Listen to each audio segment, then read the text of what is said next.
Bom dia, gente. Consegue me ouvir bem? O microfone tá bom? Eu sou péssimo para me ouvir nessas caixas de som. Que bom. Nós vamos dar continuidade a partir de onde paramos na semana passada, né? Eu percebi que, como o tempo é curto, nós não vamos conseguir falar sobre todos os salmos. Então, alguns salmos têm a estrutura muito parecida e por isso eu vou pular, tá? Para que a gente possa conseguir abarcar todos os salmos. Aqui a gente não está comentando versículo por versículo, como você já sabe, porque nós não teríamos tempo hábil para isso. Então, o que eu estou fazendo aqui, a proposta é apresentar para vocês como é a estrutura do livro de Salmos, para que vocês possam ter essas ferramentas na hora de fazer a leitura e assim compreender melhor o texto. Então aqui a gente está trazendo três estruturas básicas que nós já conversamos nas aulas anteriores, que é o período, quando que esse salmo foi escrito, né? Isso nos ajuda muito a compreender o conteúdo do salmo. Inclusive a Júlia está me ajudando a fazer os slides. Ela já está pegando tanto a repetição da estrutura do salmo, que ela já sabe se é pós-exílio, se é pré-exílio, porque de fato entender o período do salmo nos ajuda a entender o seu conteúdo, tá? Então a gente falou até o Salmo 95 na semana passada, e nessa semana nós vamos rapidamente a partir do Salmo 96, tá? O Salmo 96, ele é um salmo pré-exílico, né? Ou seja, ele foi escrito antes do exílio babilônico, como muitos outros também que nós já trabalhamos até aqui. Então ele fala sobre um tempo bom do povo de Israel. Nesse caso aqui é um salmo do hino ao reinado de Deus. Lá na primeira aula eu tinha falado com vocês que existia salmos sobre o reino, sobre o reinado, divididos em dois tipos, né? O salmo do reinado do rei Davi e o salmo de reinado do próprio Deus, quando eles usam a metáfora de um reino para categorizar o reino de Deus sobre toda a terra. E esse é um salmo que fala sobre isso, sobre o reinado de Deus sobre todo o povo de Israel. O povo de Israel é o reinado de Deus no livro dos Salmos. A estrutura desse salmo segue a seguinte: no verso 1 até o verso 3 é um convite para que Israel louve ao Senhor através de uma liturgia diária.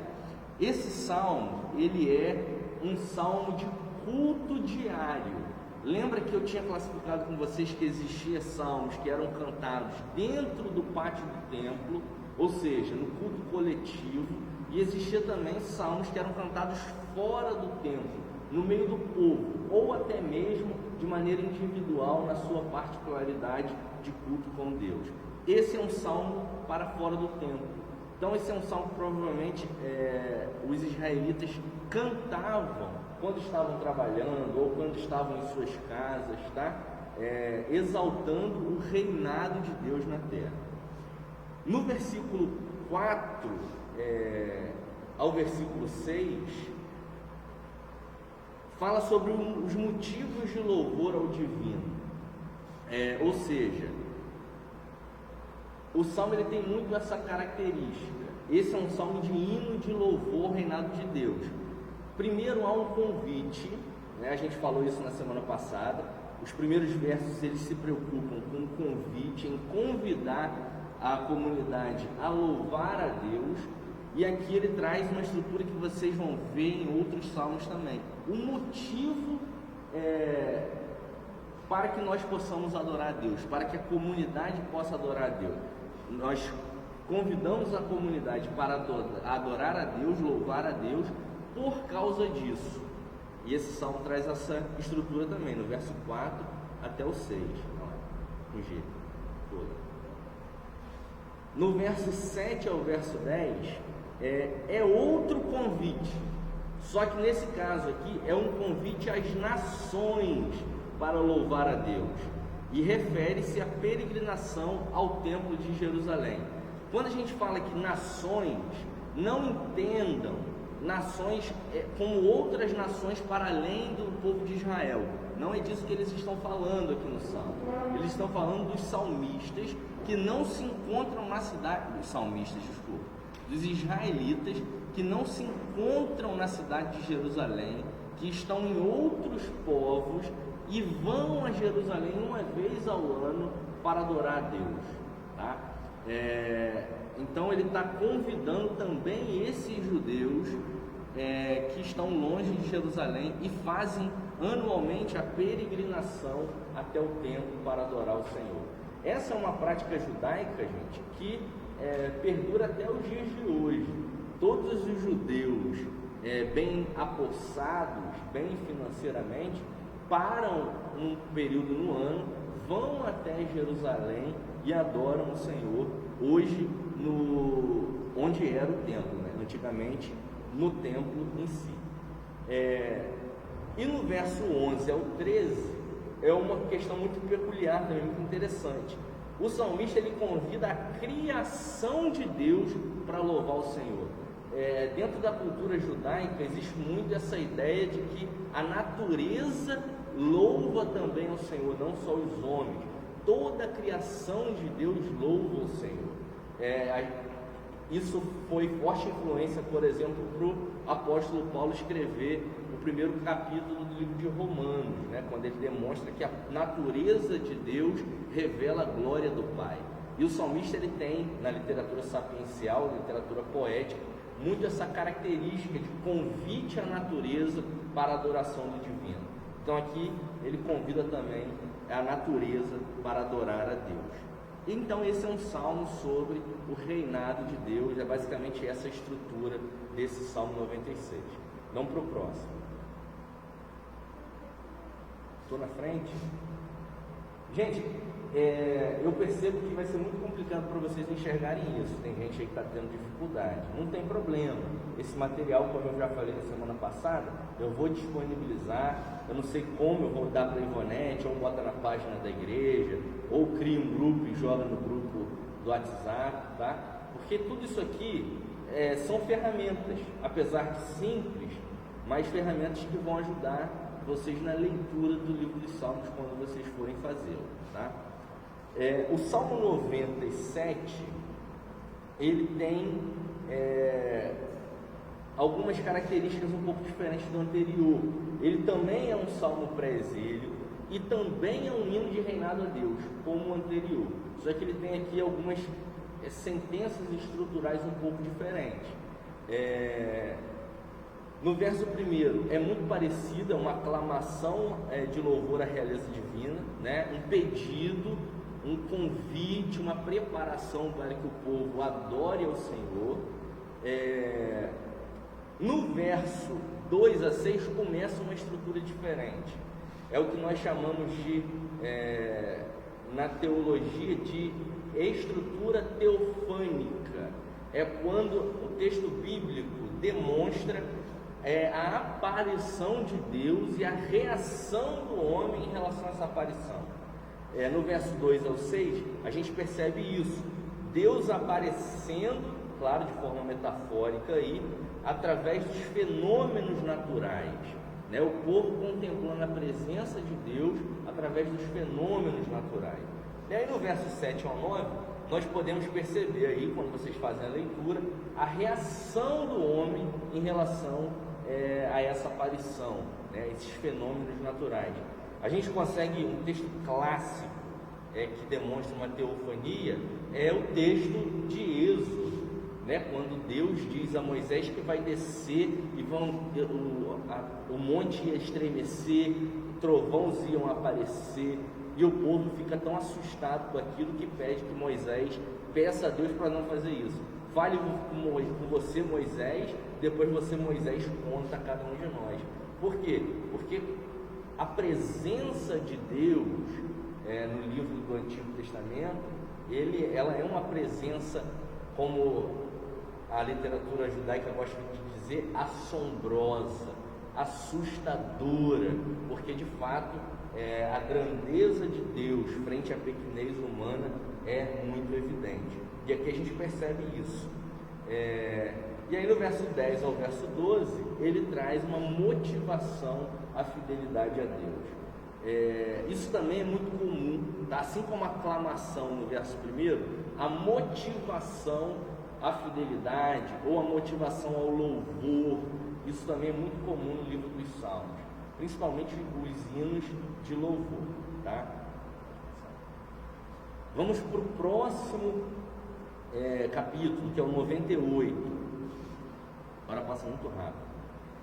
Esse também é um salmo pré-exílico, tá? Então ele acontece antes do momento que o povo vai disperso para a Babilônia. Ele também é um hino do reinado de Deus. Percebe que essa estrutura ela vai se repetindo. Quando a gente sabe que o salmo ele é do hino de reinado de Deus, a gente já sabe o que esperar sobre ele. É um hino que vai de alguma maneira contemplar Deus reinando sobre Israel, ou convidando a adorar esse rei, ou exaltando esse reino divino sobre toda Israel. Água. O Vanessa esqueceu. No verso 1 ao verso 3, a gente consegue perceber o louvor de Israel, cuja história está marcada por intervenções divinas. Isso é muito interessante. Israel, ele tem, eu já falei isso em outra semana para vocês, eles têm essa característica de louvar a Deus pelos seus feitos na história. Como eu falei, não sei se foi semana passada ou semana retrasada, eles inclusive chamavam Deus de Deus da história. Não sei se vocês lembram disso. E então nos Salmos nós conseguimos perceber essas características deles exaltando Deus na história, e a gente percebe isso nesses 3 primeiros versos.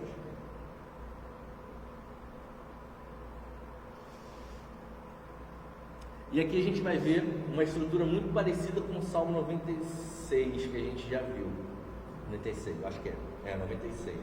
Que é o louvor de Deus, a Deus nas esferas humana e da criação. Então, no verso 4 ao 6, é a humanidade louvando a Deus. Vocês percebem isso na leitura. Do verso 7 ao verso 9, é a criação louvando a Deus. Muito parecido com o salmo que nós vimos anteriormente, né? Tem essa estrutura também. O Salmo 99 também é pré-exílico, também é um salmo de reinado de Deus. Eu acho que é o último da sequência, se eu não estou enganado. Então a gente já consegue também imaginar a mesma estrutura. Isso nos ajuda a compreender o texto. O verso 1 ao verso 3, percebe que é a mesma estrutura. Os 3 primeiros versos é uma aclamação ao reinado de Deus, à realeza de Deus, tá? Então é um convite para que os povos vejam o reinado de Deus. O verso 4 ao verso 5 é louvor ao poder divino e reconhecimento de sua ética e de sua justiça. Isso aqui é muito peculiar. A gente consegue, eu acho que foi até o Getro que falou isso semana passada. Existe muito tema nos salmistas, o tema da ética e da justiça. É muito comum nós percebermos isso. E esse salmo ele fala sobre os 2 temas, tanto sobre a ética divina e sobre a justiça divina. Isso do verso 4 ao 5. Claro que é só uma pincelada, tá, gente? O salmista não destrincha isso, mas nós já conseguimos ver esse conteúdo incutido no livro dos Salmos.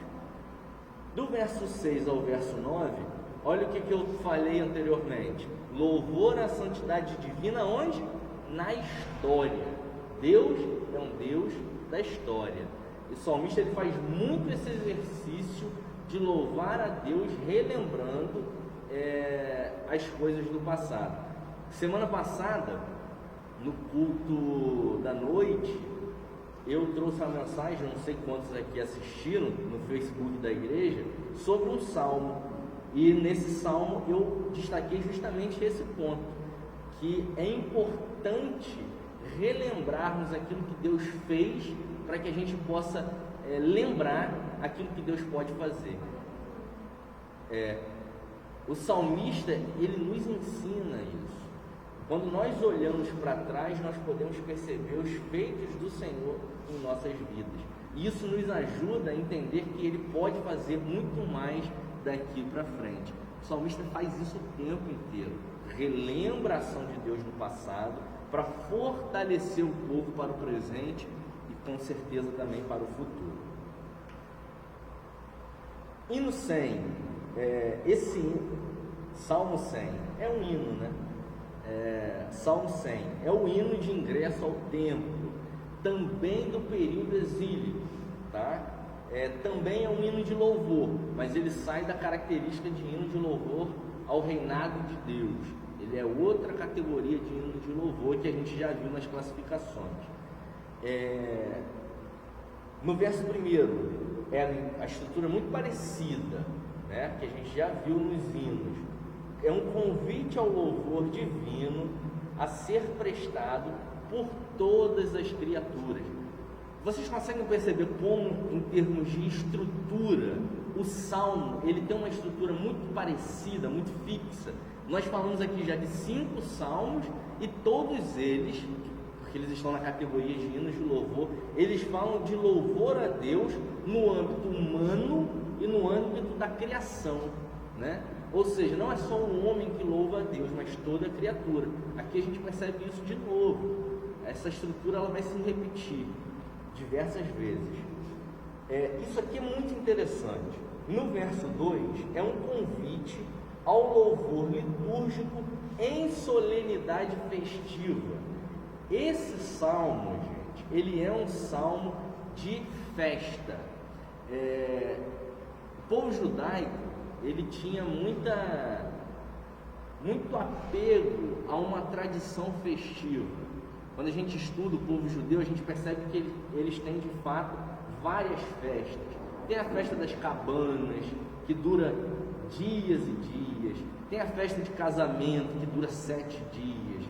Tem muita festa. Tem a festa de Yom Kippur, da purificação, que dura não sei quantos dias. Não é igual a gente que vai na festa 7 horas da noite e volta para casa 10 horas da noite. Não era assim.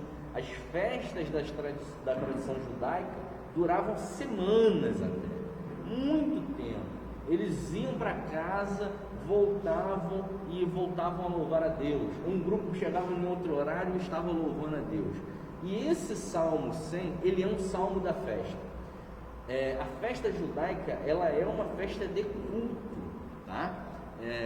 A sociedade judaica ela é uma sociedade teocêntrica, não é como nós somos hoje, secularizados, né? Que a festa, hoje em dia, pouco tem de Deus, né?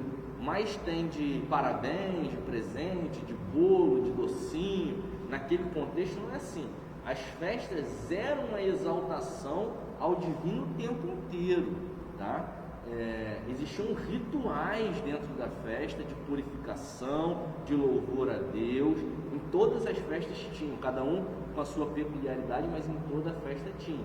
Então Deus sempre estava no centro das festas judaicas. E esse salmo, ele é um salmo cantado dentro dessas festividades. Não só ele, mas ele certamente é um deles, tá? Então no verso 1 existe esse convite do louvor de todas as criaturas. No 2, exalta esse momento litúrgico festivo. No verso 3, isso aqui também é muito comum, vimos isso na semana passada. Existe uma comemoração da fundação do povo eleito. Os judeus eles são muito orgulhosos por serem o povo escolhido de Deus, né? E o salmista demonstra isso com muita clareza, demonstrando o povo de Israel como o povo eleito de Deus. A gente vai ver isso em vários salmos, principalmente nos salmos litúrgicos, tá? Salmo litúrgico vai ter isso o tempo inteiro, de uma exaltação ao povo, tá? Como o povo escolhido. No verso 4, existe mais um convite. A gente tem que lembrar que é um culto, um hino litúrgico. Então há o convite a esse hino litúrgico, tá? E a participação do ritual de sacrifício, que era muito comum, tá, gente? Em diversas festas judaicas. Eles sacrificavam ali um bode, um carneiro. Isso era muito comum nas festas judaicas. E esse salmo, isso aqui é interessante falar. Eu falei isso já semana passada. O salmo, ele não é um hino como nós temos hoje, que tem primeiro parágrafo, segundo parágrafo, terceiro parágrafo, e a gente canta esse salmo 3 minutos e acabou. Não era assim. O salmo, ele é repartido, ele tem sentenças, ou seja, o povo ele cantava a primeira sentença em um momento da festividade, a outra sentença não era cantada nesse momento da festividade. Em outro momento da festividade, a outra sentença era cantada. Então não entendam isso como um hino que eles cantavam verso 1, verso 2, verso 3, verso 4, verso 5, não, verso 1, verso 2. Eles cantavam isso repetidas vezes. Verso 1, verso 2, verso 1, verso 2, verso 1, verso 2. É cultural, tá, gente? Se você for ver o judeu hoje dentro da sinagoga, é basicamente isso. Eles têm ali uma sentença de louvor e eles vão repetir aquilo incessantemente, várias vezes. E na época dos salmistas era assim também. Por isso que as festas duravam tanto tempo. Era tanta coisa para se fazer. E essa última parte aqui, o versículo 4, é em uma parte da festividade que existia o sacrifício, que era feito pelo sacerdote. Toda festa tinha um sacerdote. Isso aí é de praxe dentro da cultura judaica. Não existe secularização como nós temos hoje. Festa é religiosa, tá? Verso 5. Geralmente o texto termina com um louvor a Deus também. E aqui o texto fala sobre o amor e a fidelidade de Deus, que mantém a sagrada aliança feita através de Moisés com o povo de Israel. E assim o salmo se encerra.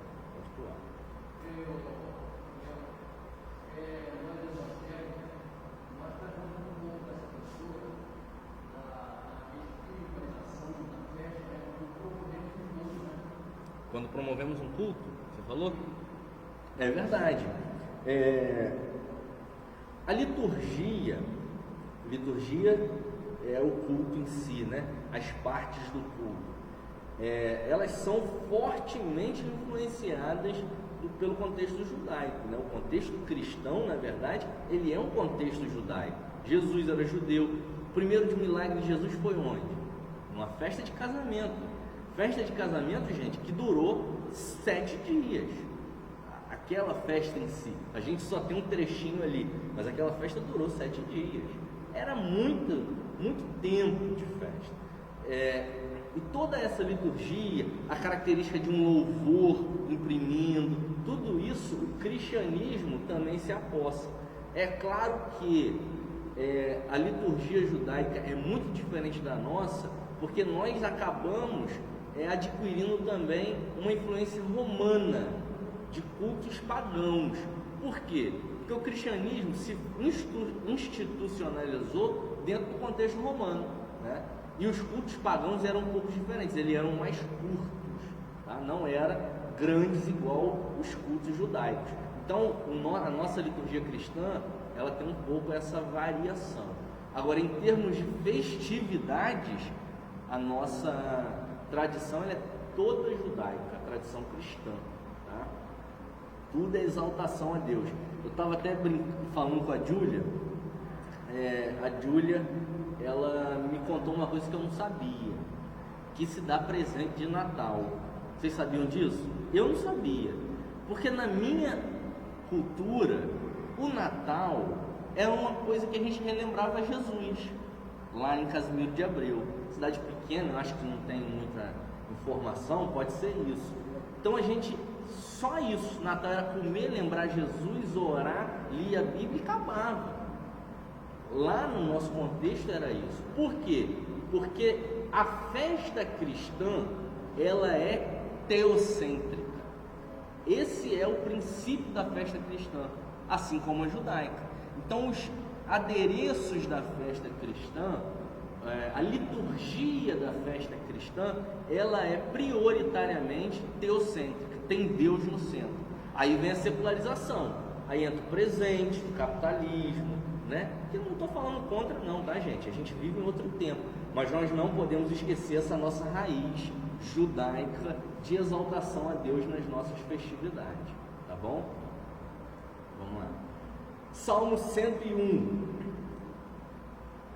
Esse já é um salmo diferente.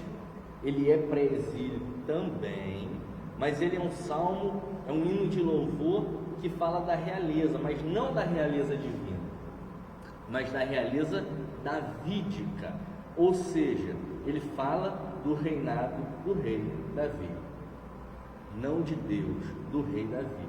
É claro que o rei Davi, ele é o Messias de Deus para o seu tempo. Então, necessariamente, a metáfora do reinado terreno também refere-se ao reinado divino, tá? E a gente percebe isso. No verso 1, existe então uma aclamação a Deus. No segundo verso, aclamação muito comum, né? Esse convite de louvor a Deus. Olha que interessante, no verso 2, esse salmo é espetacular. Existe um programa de governo. Se vocês olharem, é exatamente um programa de governo do rei Davi para Israel. É isso, o verso 2 do Salmo 101. Na prece, no versículo 2, o rei pede que Deus estenda a sua atuação para além do santuário até o palácio real. Olha que coisa interessantíssima, gente. Esse salmo merece destaque.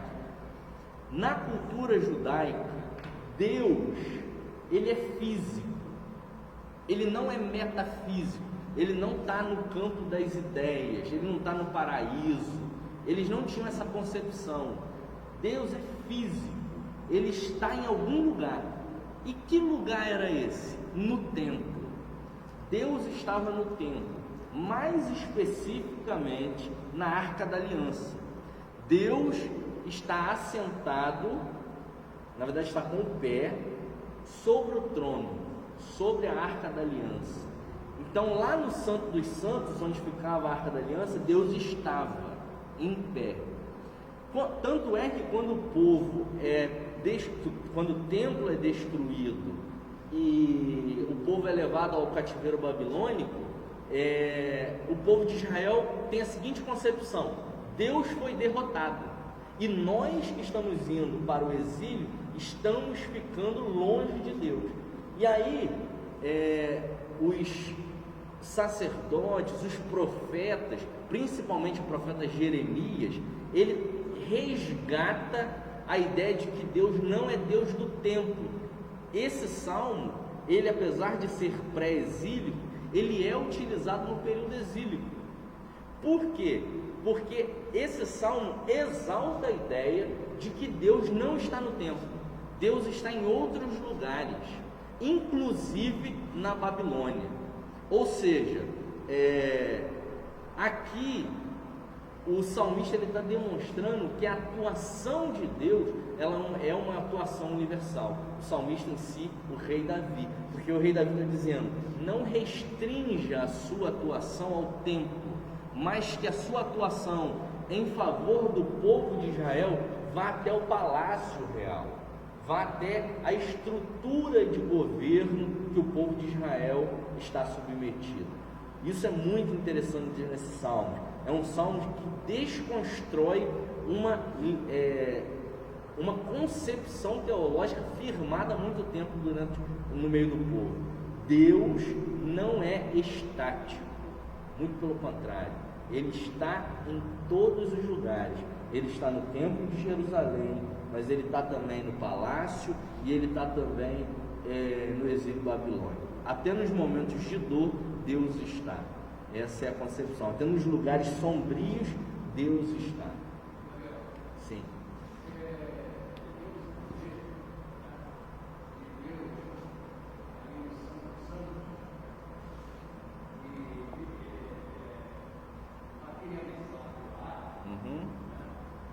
Deus também ali, porque existia naquele momento, naquele contexto, toda uma realidade espiritual. Sim. A pergunta é se ele estava ali também. Também, não existia apesar desse convite de ubicação, isso não ocorria numa certa realidade? Absolutamente.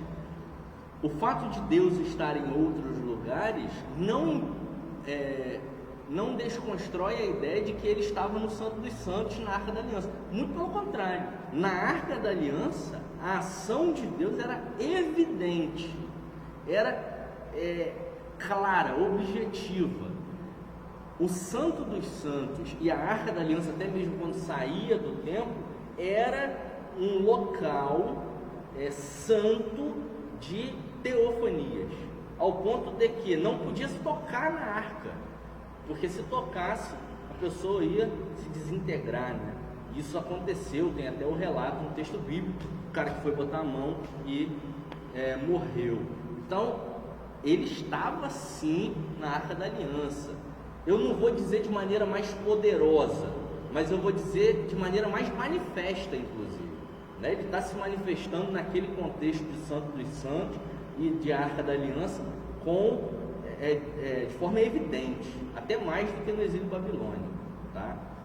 Enfim, no verso 3 ao verso 4, isso aqui é muito interessante, é um salmo davídico, né? Então ele reparte a vida dele nesse salmo. Ele pede a atuação de Deus não só no templo, mas até o palácio, ou seja, Deus atue no meio do povo de Israel através do rei Davi, do seu Messias. Atue, primeiro, verso 3 ao verso 4, na vida particular do rei. Do verso 5 ao verso 8, na vida pública do rei. Ou seja, o rei tem essas características, né? Vida particular, vida pública, é como se fosse, mal comparando, dentro do contexto cristão, cada um de nós em nossa atuação frente à comunidade. Um é professor, é mestre. Esse mestre, ele tem uma atuação na vida particular, dentro da sua família, que ao passo que ele é mestre, ele também é pai de família, ou é mestre, também é mãe de família, ou seja, ele tem uma atuação pública, né, que serve à comunidade, e ele tem também uma atuação particular, porque ele tem a sua vida, e aí ele serve a si mesmo ali e a sua família, no caso. No contexto de Davi é muito específico aqui, trazendo para os dias de hoje. Eu, no contexto público, atuo como pastor, no contexto particular como pai de família, por aí vai, né? Enfim, então tem essas duas partições, vida pública e vida particular. Enfim, tem essa característica. Então é um salmo do rei Davi. Lembra que eu falei? Existe salmo de Davi, para Davi e sobre Davi. Esse é um salmo de Davi, tá? Do reinado específico dele. A gente ainda falta muita coisa, mas não tem problema. Isso aqui também vale a pena destacar. Salmo penitencial. É um salmo exílico. Poucos são exílicos, esse é um deles. Ou seja, é um salmo do exílio babilônico, foi escrito no exílio babilônico, então fala sobre um momento de dor. Já tem que pensar isso. Quando a gente tem essa informação, a gente já consegue compreender muito o texto, tá? Primeiro tem um cabeçalho, isso é muito comum no texto, faz alguma referência sobre autor ou sobre alguma comunidade. No verso 2 ao verso 3, existe uma invocação para que Deus escute a súplica do homem aflito. Lembra que eu falei que quando o povo de Israel foi derrotado pelos babilônicos e levados até o exílio, o povo tinha a concepção de que Deus ficou distante? Então, a prece do povo nesse momento é para que Deus se aproxime. Então aqui a gente percebe isso. Um homem aflito clamando pela volta de Deus. O contexto é um contexto babilônico, de exílio, de aflição, de sofrimento, de angústia, tá? No verso 4 ao verso 12, existe um lamento. Isso é muito comum nos salmos penitenciais, ou seja, mostrar algum problema, é a demonstração do sofrimento humano frente à grandeza divina. E aqui o sofrimento são dois: debilidade física e tormento emocional, tá? Ele demonstra isso, a debilidade física e o tormento emocional, nos versos 4 ao 12. No verso 3 ao 18, uma motivação para a fé. Por quê? É um momento que o povo está sem fé, gente. O povo acredita que Deus foi derrotado, o povo acredita que Deus está distante. Então o salmista ele tenta, através do salmo, reanimar o povo, trazer o povo para a consciência de quem Deus é. E a gente percebe isso no verso 13 ao 18. Perceba, o salmista não é desonesto. Nós somos muito assim. A gente vê o sofrimento dos outros e fala assim, Deus é soberano, confie na soberania de Deus. Ou seja, a pessoa está no sofrimento e nós só queremos trazer a parte boa, né? A parte da fé. Ou nós somos, esse é o otimista, ou nós somos pessimistas. A pessoa está sofrendo e a gente só traz mais sofrimento. A vida é triste, a vida é terrível. Os dois estão errados. Por quê? Porque tem que chorar com os que choram, sim, como o salmista faz.